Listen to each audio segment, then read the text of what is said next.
The Authors Forum exists to inspire success.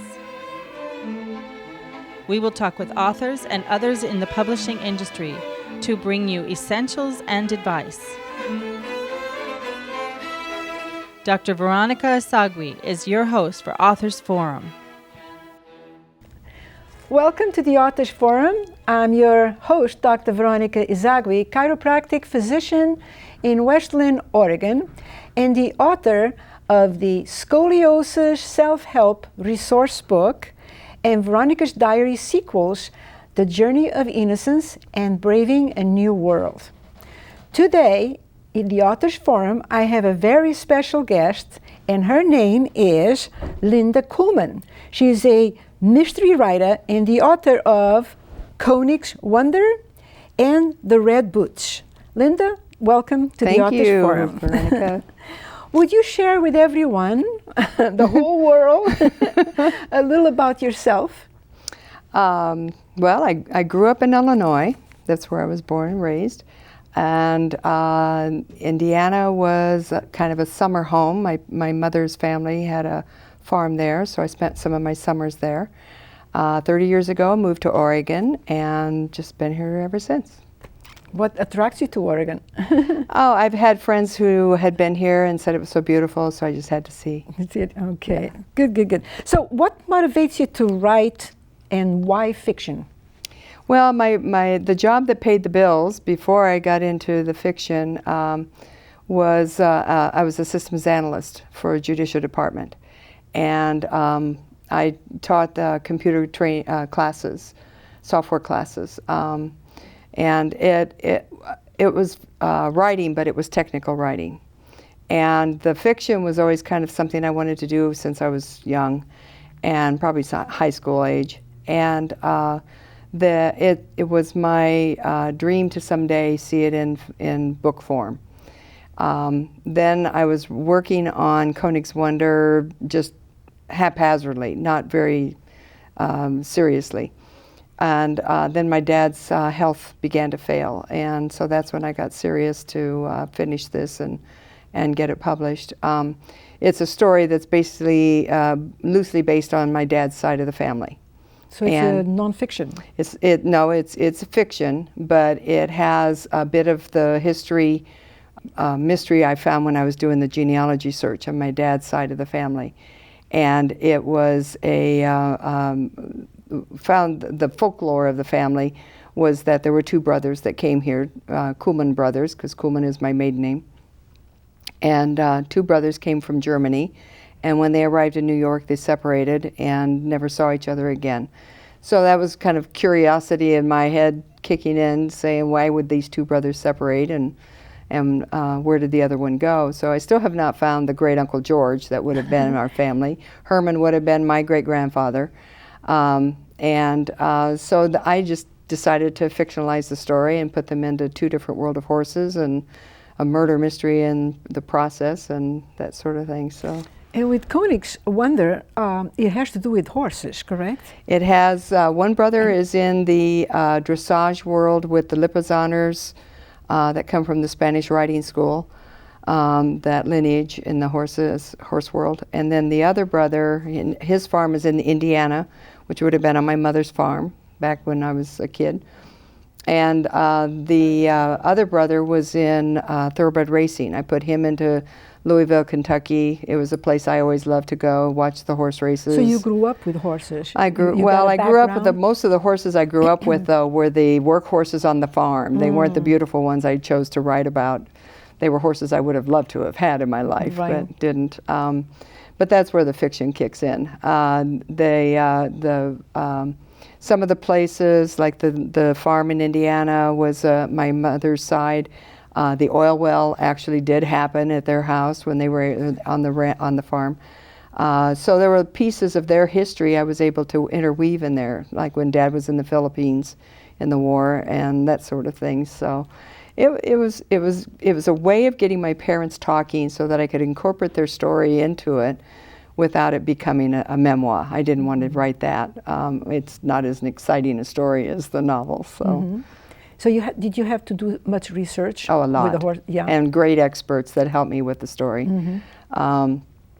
I have one of my characters as a pilot, and so I had to find some fellows that were in the Air Force and flew jets and such. So I try to make my historical facts as close to possible to the real world. I don't like to just make something up. I prefer having it a valid information. Same thing with the thoroughbred racing. I was able to talk to the security at Churchill Downs and called up and said, I want to be able to steal a racehorse after it wins the Derby. What do you think? And they said, well, just don't give him any ideas. And they were helpful in the process to put it together. So I was how did you know when you were finished with the book? When you finished? Well, this thing, Koenig took about 10 years to write, but that was with the full-time job and taking care of my daughter. And it was not an easy one to write for me because of the research I had to do, but that was part of the fun of it all, though, too. But that's why it took so long. And then when Dad's health was failing was when I was basically eating and sleeping that thing and all the spare time I had just to get it finished. He did see the manuscript, but he didn't get to see book in hand, so that was just kind of sad. So I was very close, but didn't quite make it. But after a certain point of working on something for so long, you just have to finally say, I didn't have an idea where it was really going to end, but it just sort of evolved. And I let the characters drive it more, too. Yeah. Who did the cover for you? The publisher. The publisher did? Yeah. Okay. Yeah. Very nice. Yeah, they did it. Nice. I just said I wanted Churchill Downs with in the background with a black racehorse in the foreground.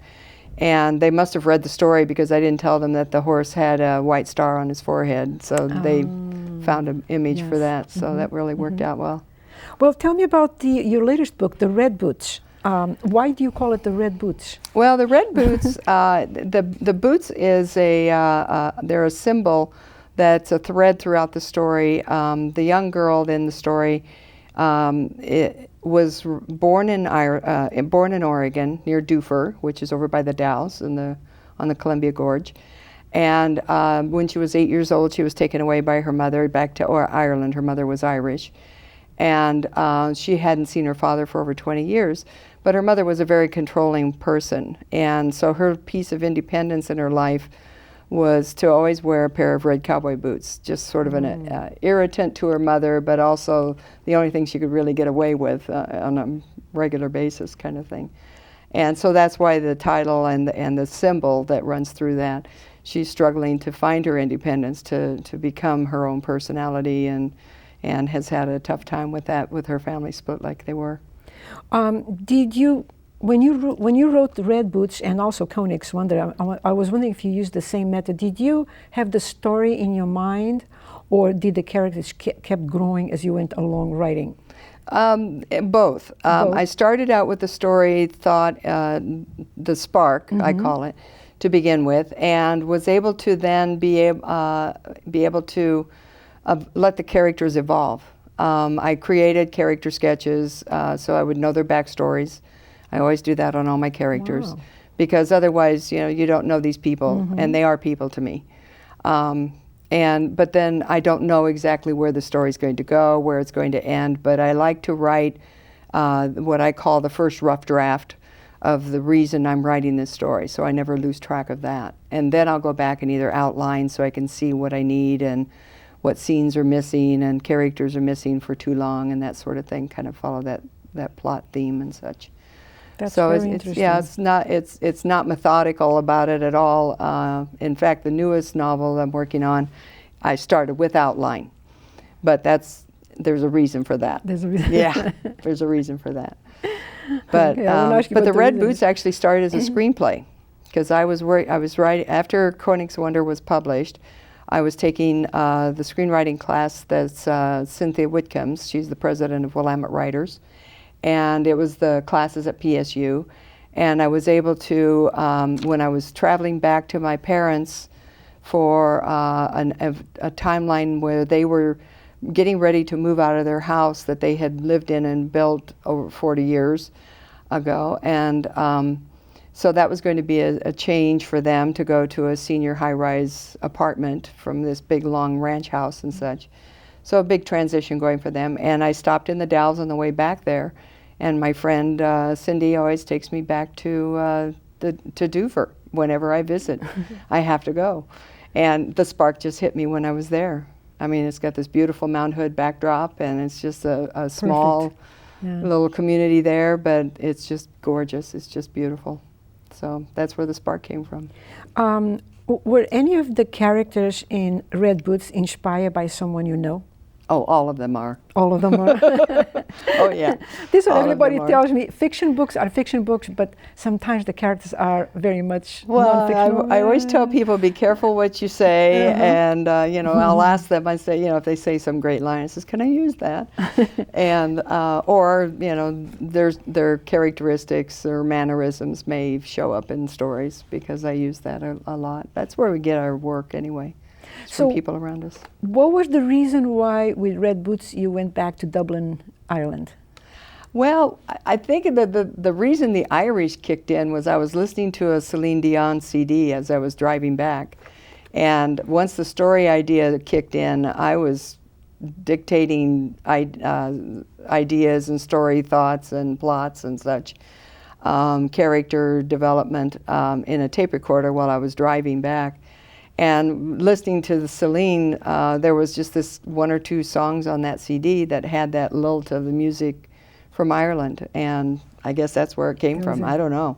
I really don't know. It just had to be, you know.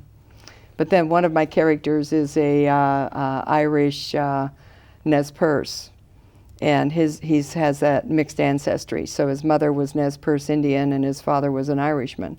So he has both of those bloods going. So I ended up taking the characters to Joseph and incorporating some of the history of Chief Joseph and the Nez Perce tribe back then. That's cool. Yeah, That's it was cool. fun. I was going to ask you a favor, just so that the audience and our viewers out there get a true feeling of a mystery in the Red Boots. Would you kindly read the very first chapter? I believe it's just one page here. Okay. Page 1. Okay. Yeah, Marked it. there is a serial killer in Ireland, in Dublin, that the Irish Garda hasn't had a chance to catch yet, and so that's where the mystery comes into play. So this is the opening. Dublin, Ireland. A tall figure dressed in black paused in the shadows as a Dublin Garda patrol car passed by. Illuminating his watch, the figure checked the time. Quickly, he darted across the street, being careful not to break the silence before dawn. The Pierce Gallery was dark except for a spotlight on a statue near the window. The light illuminated a poster announcing the premiere show for Shannon O'Toole's World Art Tour. Walking back to the gallery, he removed a small computer with wire leads from a black canvas bag. He carefully connected the leads to the alarm keypad outside the door.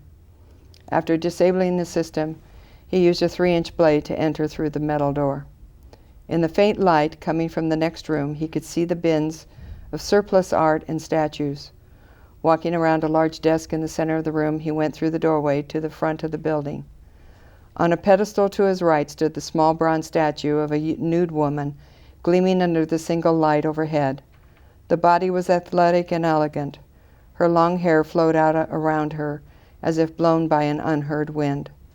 Her head was turned to look over her shoulder, where a few strands fell, covering her left breast. He reached over and flipped off the light over the statue. In the darkness, he picked up the statue and stood for a moment, holding it gently in his hands as if it were a priceless gem, his breath the only sound. He knelt down and set the statue on the floor. Taking a dark cloth from his bag, he wrapped it carefully and placed it into the bag. Again, he checked his watch before lifting the now heavy bag to his shoulder. He started to leave the room, but stopped. Turning to look back at the empty pedestal, he reached over and turned the overhead light on, then left through the back of the gallery. And if you want to know what happens after that, you have to get the Red Boots. Ooh, that's kind of...